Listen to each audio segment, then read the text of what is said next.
Bakit? Dahil may pinagmamalaki ka ng iba? Dahil may lalaki ka na? Pagod na ako! Pagod na ako sa buhay na kasama ka! Ha? Layas!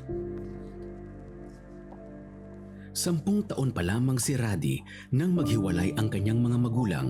Malaking pamilya ang kinagisnan ni Radi kaya hindi na ibigay ang inaasam na pagmamahal at kalinga ng mga magulang.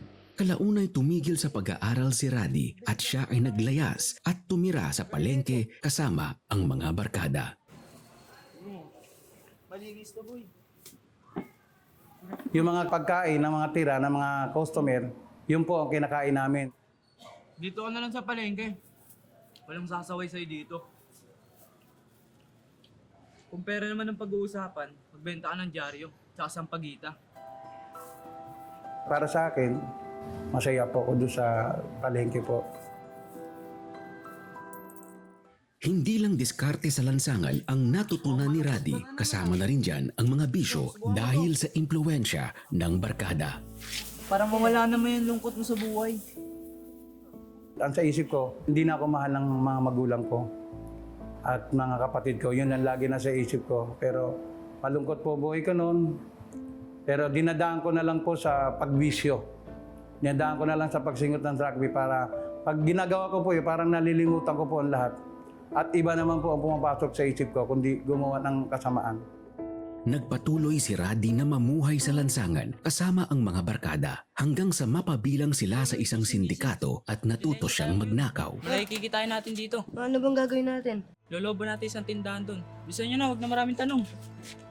Please.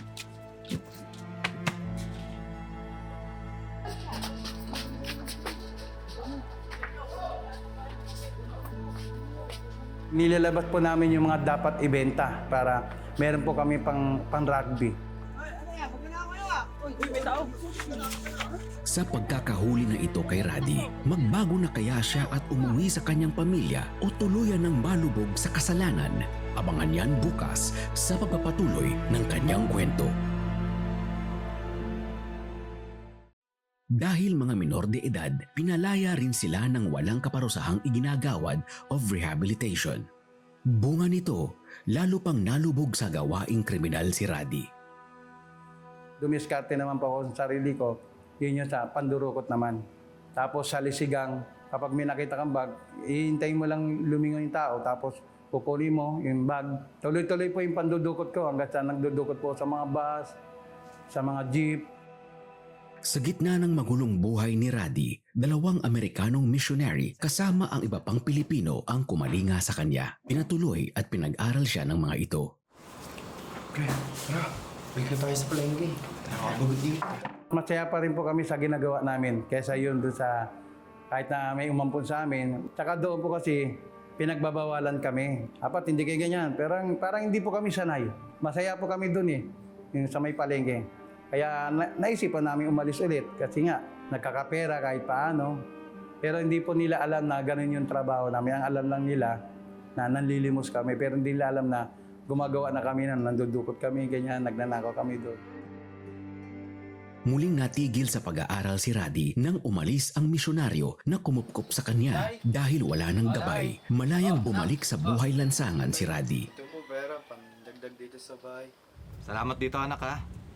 Medyo malaki ang kita ng kargador ngayon sa palengke ah. Oo. Hindi po alam ng tatay ko na yun trabaho ko. Ang alam niya po, nagkakargador ako sa palengke. Nasa hustong gulang na po ako noon. Doon na po nakumpisa yung talagang pangungulungan ko. Pero karamihan po, dismiss. Dismiss ang kaso ko. Bilarde,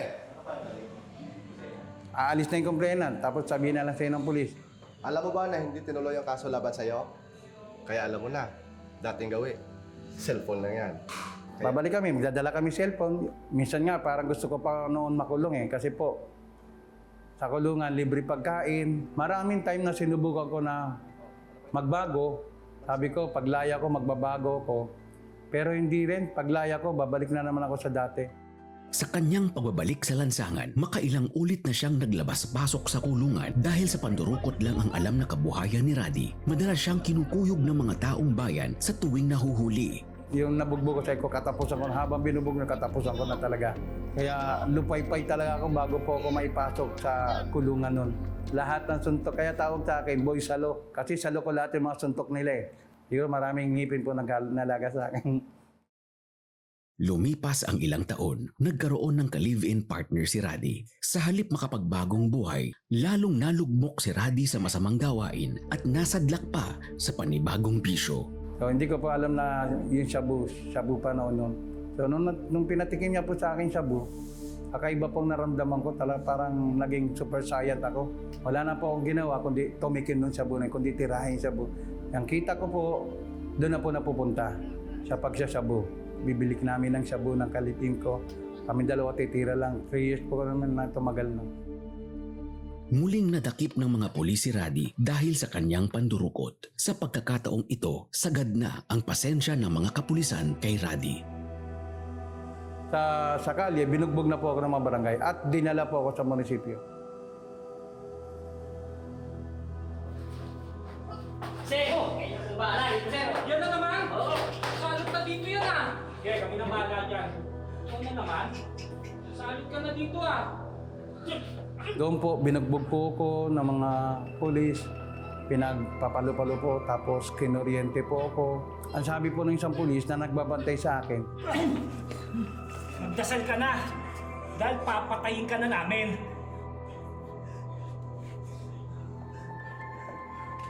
Lord, ligtas mo lang ako sa pagkakataon na ito. Magbabagong buhay na ako. Ano ang kahihinatnan ni Raddy sa kamay ng mga pulis?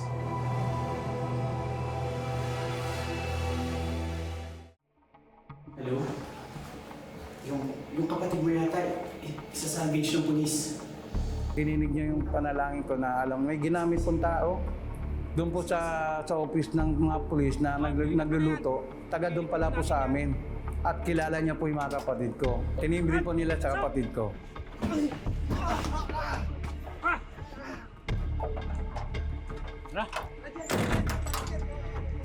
Kuya, may Raddy Villarde ba nandito? Dinala dito? Wala! Sino yun? Wala! Ate, dito ako! Papatay nila ako!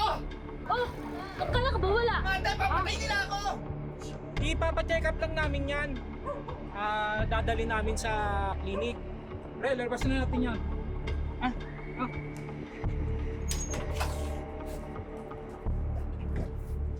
Sabi po sa akin ng pulis, pasalamat ka, dumating kapatid mo. Kasi papatayin ka na talaga namin. Sakit sa ulo ka na rito, sabi po sa akin ng mga pulis. Sa kabila ng kamuntikang katapusan ng buhay ni Raddy, nangibabaw ang pagmamahal sa kanya ng kanyang ama. Pinyansahan siya nito upang siya'y makalaya. Saan ka kumuha ng pampiyansa? Sinunla ni tatay ang bahay para mapagpiyansa ka. Tingnan mo, Raddy. Pati ang bahay ni tatay. Nasanla dahil sa mga pinagagawa mo. Ang tigas kasi ng ulo mo. Tingnan mo, hindi lang ito ang napaperwisyo, pati kami ang napaperwisyo.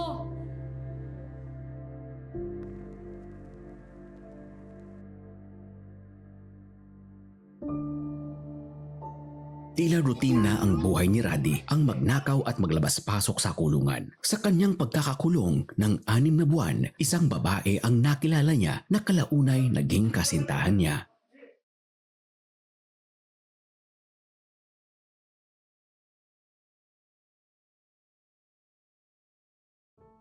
Naging boyfriend-girlfriend kami, naging mag-on. Mga 1 week, lumaya na po yung babae at kinabukasan dumalaw po sa akin. Meron po isang lugar na parang kubol kung tawagin. Kasi po sa kulungan may mga kwarto-kwarto yan. Babayaran mo lang. Doon na po kami nagkaroon ng bunga noon. Mga ilang buwan, sumunod na rin ako, lumaya na rin ako noon. Di nagtagal, ang kanilang pag-iibigan ay nagbunga ng isang sanggol. Nang makalaya, iniwan sa kanya ng babae ang kanilang anak dahil maiba na itong kinakasama. Huli sa pangingisda ngayon. Bus na yata lahat ng isda sa dagat. Hindi lang islang ubos na, Raddy. Wala ka na rin diaper at gatas ng anak mo. Doon na po ako tumira sa ate ko. Yung malitang kita ko, parang nalilitan ako. Mas sabi ko, bumalik kaya ako sa dati ko, mas madali ang pera. Kaya lang, nasa isip ko, pag ako nakulong, kawawa yung bata. Medyo wala nang hulihan sa isda, wala na. bumalik po ako ulit sa dati. Ito ang nagtulak kay Raddy na muling bumalik sa kanyang masamang gawain at dahilan upang muling malagay sa peligro ang kanyang buhay. Hindi na po ako nagdalawang isip na gawin yon kasi nga para lang sa anak ko, para mabili ko yung gusto niya, yung gatas. Nalungkot po ako kasi may bata po ako, may anak po ako na sa ate ko. Nalaman ko na lang po nung dumalaw ate ko na kinuha yung bata sa kanya. Wala akong magawa kundi ibigay kasi nakakulong ka na. Wala na akong isusuporta sa anak mo. Nalungkot po ako dahil napawalay na po sa akin yung bata na naiyak na lang po ako nung nasa kulungan po ako, umiiyak na lang po. Sinisisi ko po ang desisyon kasi parang hindi ko na kaya magbago. Yung bakit nagkaganito buhay ko. Dahil sa paulit-ulit na krimen, hinatulan na siya ng 6 na taong pagkakakulong. Halagang pagdudusahan ko na to yung mga ginawa ko. Kailangan kong tanggapin to kasi ginawa ko ito. Doon na po ako nakakapanginig ng salita ng ating Panginoon. Mahal tayo ng Diyos. Doon na po yun, nag-iiyak na po ako, nakakaiba po yun, naramdaman ko, yung nag-share na po yung pastor, sabi, alam nyo ba na mahal kayo ng Diyos? Gaano man karami ang kasalanan nyo, kaya kayong patawarin ng Panginoon. Kaya kakaiba po naramdaman ko para po ako nakukuryente noon na kakaiba po nung nanalangin po sa Panginoon, nagsisiyaw sa Panginoon, tinanggap ko ang Panginoon. Naramdaman ko yung pagyakap niya na mahal na mahal ako ng Panginoon.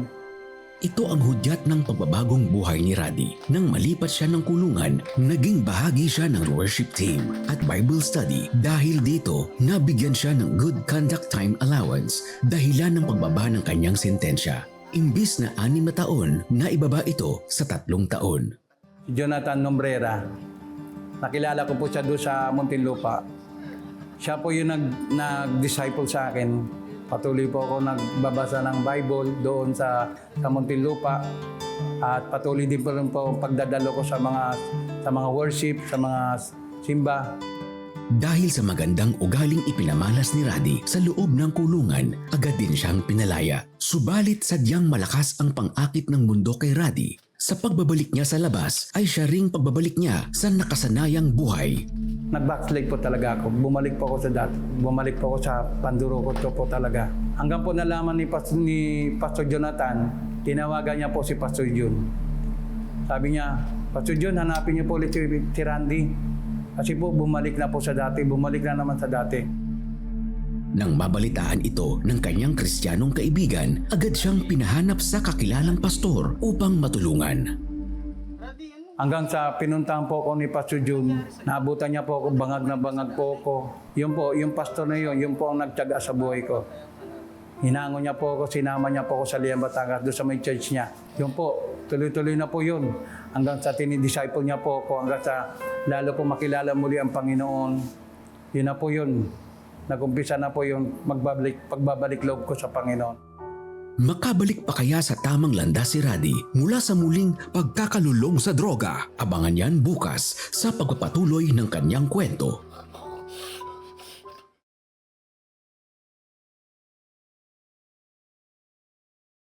Nang matagpuan ay hindi na pinakawalan ng kanyang kaibigan si Raddy. Sinama siya nito sa kanilang simbahan sa Batangas upang tulungang matalikuran ang kanyang bisyo.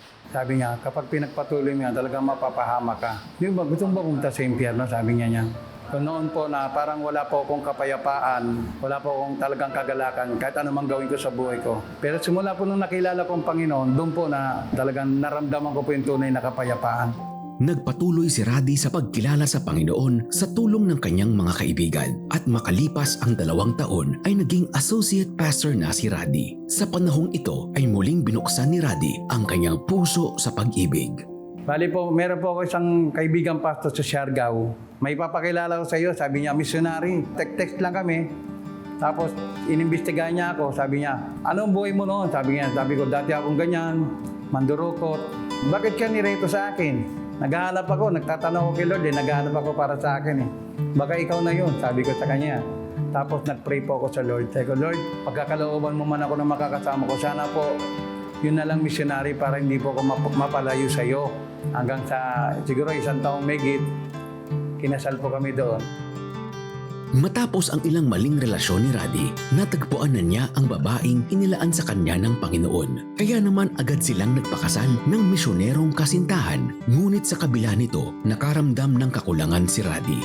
Ngunit ang apoy sa puso ni Raddy na ibahagi ang salita ng Diyos ay patuloy na nag-aalab. Lord, ano pa ba ang pwede ko pong gawin para maluwalhati kita sa buhay ko? Doon po, nag-umpisa na po yung mag-evangelism po ako. Sabi ko, hindi ko po kaya to, Lord, pero kung ito kalooban mo, gagawin ko po. Tapos nag-pray po kami ng asawa ko. Sabi ko, Lord, baka mayroon pa kayong nais ipagawa sa amin. Susunod lang po kami sa iyo. Matapos ang kontrata ng kanyang asawa bilang missionary sa Siargao, nakatanggap sila ng offer ng mga siwa ng simbahan sa Cavite. Hello, nandito pala kayo sa Manila? Gusto niyo mag-handle ng church? Pag-pray po muna namin, Dong. Kalaunay, na-ordain na bilang isang ganap na pastor si Raddy at namamahala na sa kanilang simbahan sa Cavite. Bukod dito, nagsimula na rin si Raddy sa kanyang ministry na nagbabahagi ng gospel sa kulungan at mga lugar kung saan siya dating nagnanakaw.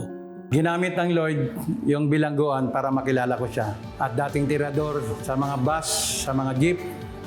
Pero ngayon po, nangangaral po ako ng salita ng ating Panginoon.